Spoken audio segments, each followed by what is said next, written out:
Elias Thorne was a man who believed he had outrun destiny.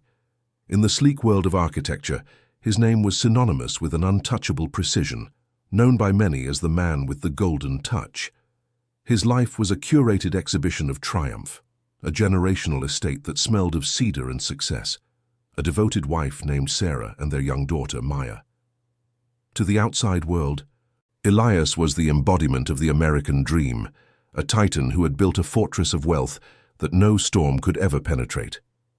He lived in constant admiration, moving through boardrooms with the effortless grace of someone who had never known the sting of failure. He was a master of his craft, assuming the world was his to mold.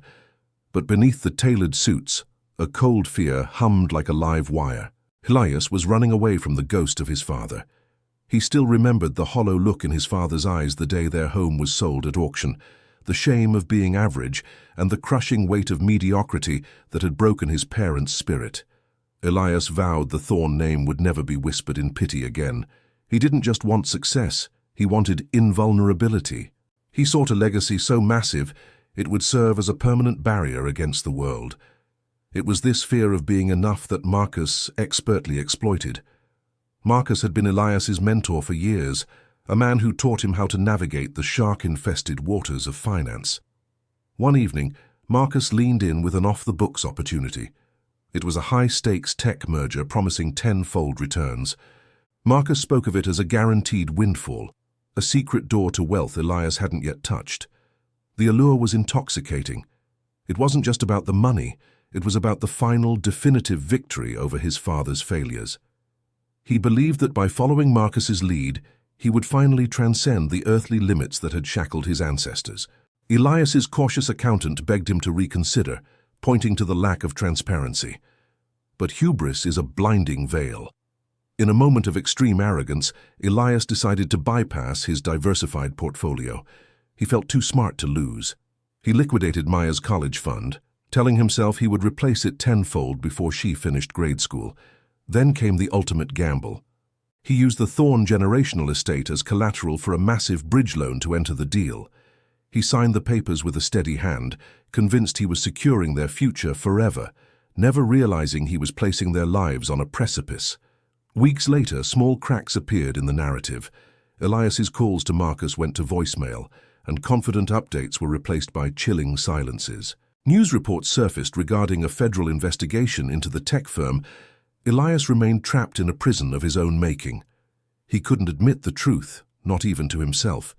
He hid the mounting dread from Sarah, masking anxiety with forced smiles, doubling down on his public confidence, even as the floor beneath him began to vibrate with the coming collapse. He kept the shutters closed and his phone face down, terrified that a single honest conversation would bring his kingdom of glass crashing down around his feet. The end came with a sudden, late-night phone call that shattered the silence of his foyer. A panicked contact confirmed the merger was a fraudulent front, designed to strip investors of everything. The sure thing had evaporated into thin air, leaving only debt.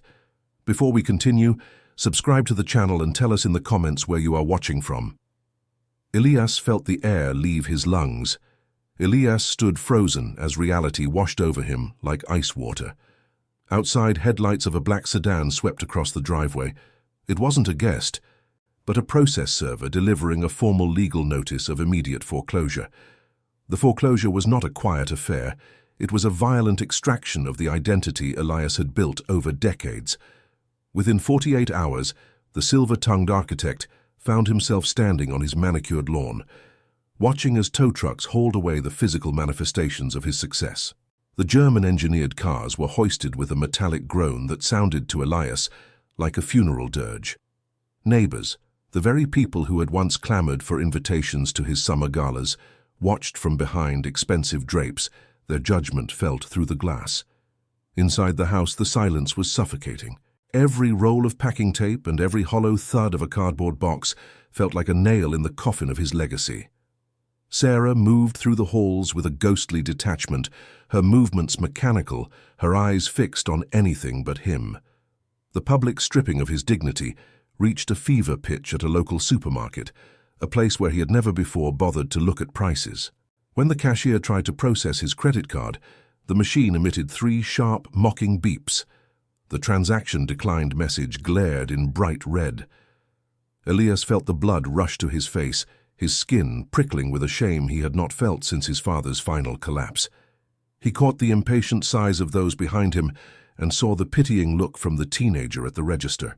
He had to leave the bags of groceries on the belt, walking out into the cold rain with empty hands and a hollow chest. He was no longer a titan. He was a man who could not even buy bread for his family. When he finally confessed the full extent of his hubris to Sarah, the emotional fracture was instantaneous. The revelation that he had used their generational home, the one place she felt truly safe, as collateral for a shadow investment without her knowledge, broke something that could never be fully repaired. She did not scream or throw things. She simply sat at their small kitchen table and looked at him as if he were a stranger. The trust that had been the foundation of their life together evaporated, replaced by a cold, sharp resentment. She realized that in his quest to outrun his father's shadow, he had become the very architect of their destruction, gambling their survival on a dream of invincibility. Desperate for a scapegoat, Elias tracked Marcus to an exclusive private lounge, where the air smelled of expensive tobacco and arrogance. He expected to see a man ruined by the same fraud, but Marcus sat comfortably in a leather armchair, a glass of 20-year-old scotch in hand. The betrayal was absolute. With a chillingly calm voice, Marcus explained that he had never been a victim of the tech merger. He had been a co-conspirator, a middleman who earned a massive commission for funneling wealthy, desperate egoists like Elias into the scheme. He had profited from Elias's ruin. The man Elias had viewed as a father figure had been a wolf in expensive wool, and Elias had walked straight into his jaws. Social isolation followed quickly. The friends who had once filled his caller ID vanished into the ether. They were forced to move into a cramped, dilapidated apartment in a neighborhood Elias had once purposely avoided. The walls were thin. The air smelled of stale grease and dampness, and the constant hum of distant sirens replaced the chirping of birds from the estate. Elias took a grueling, low-paying job at a local construction site, not as an architect, but as a general laborer. His hands, once used to drafting intricate designs, were now raw and blistered. His former subordinates, recognizing him, offered snide remarks and mocking smiles. He was a ghost in his own industry, a cautionary tale whispered in boardrooms. In the depths of this downward spiral, the shadow world returned. A former associate from his high-stakes days reached out, handing him a burner phone in a dimly lit alleyway. The offer was a lifeline made of poison, a money-laundering scheme that could restore his fortune in months. He sat on the edge of a sagging mattress that night, the phone's screen illuminating his worn face. He looked at Maya, sleeping on a pallet on the floor because they could not afford a second bed, and at Sarah's turned back. To save their lifestyle, he realized he would have to surrender the last piece of his humanity. The phone felt heavy, a gateway back to the world of gold, but one that required him to finally and completely lose his soul. The burner phone felt like a live coal in Elias's palm, its plastic casing slick with the sweat of his profound indecision. One call, one signature in the shadows, and he could whisk Sarah and Maya away from the damp walls and the smell of boiling cabbage that permeated their cramped tenement. He looked at Maya, her small frame curled under a thin, donated blanket that smelled of dust. She stirred, her eyes fluttering open in the dim light of the street lamp filtering through the cracked window. She didn't ask for her old toys or the pony she had been promised back in their golden days. Instead, she reached out and took his calloused hand, her small thumb tracing the rough skin of his knuckles. She told him, in a voice heavy with sleep, that she liked this version of him better. She said that before he was always a ghost in a suit, but now he was actually there to read her stories. That observation shattered his resolve to descend back into the darkness. He realized that reclaiming his fortune through a crime would only make him a permanent ghost, a man his daughter would eventually grow to despise. He turned the phone off and dropped it into a trash can outside, watching it disappear beneath the city's filth.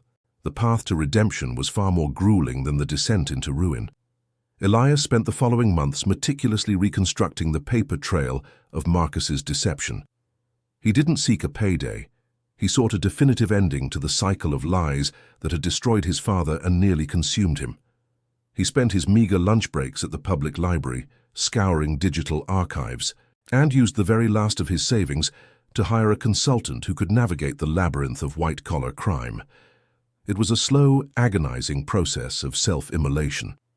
By coming forward, Elias had to admit to his own negligence and his willingness to bypass regulations, effectively blacklisting himself from the elite architectural world forever. He was choosing to remain poor to ensure that Marcus could no longer be a predator. Sarah watched this transformation with a cautious hope. She saw the man who had once been obsessed with the height of his towers, now obsessed with the depth of his character. The final confrontation occurred in a sterile, wood-paneled courtroom that smelled of floor wax. Marcus sat at the defense table in a tailored suit, a sharp contrast to Elias's off-the-rack jacket that pulled at his shoulders. Marcus smirked with pure condescension, confident his web of shell companies would protect him. But Elias wasn't there to argue about money. He stood on the witness stand and laid out the truth with surgical precision that left no room for Marcus's charms. He spoke of bridge loans and the deliberate intent to defraud. When the verdict was read and the handcuffs clicked, Elias felt a profound sense of lightness. As Marcus was led away, shouting empty threats about power, Elias walked out into the bright sun. He had no check in his pocket, but for the first time he wasn't afraid of his father's failure. Restoration began at a scarred wooden kitchen table. Elias and Sarah launched a modest consulting firm focused on financial integrity. They didn't design skyscrapers, they designed safety nets, helping families avoid the predatory traps Elias had fallen into. It was humble work, earning just enough to move into a small, sun-drenched house on the outskirts. The rooms were crowded, and the furniture was mismatched, but the air was no longer heavy with the weight of a secret. Standing in his garden, Elias looked at his worn hands. The one financial mistake had cost him the palace he wanted, but saved the family he actually needed. High on the hill, the old Thorne estate sat in darkness, a cold museum of vanity. Meanwhile, from his own small living room, the sound of Maya's laughter drifted out, a symphony of a life that was finally and truly rich.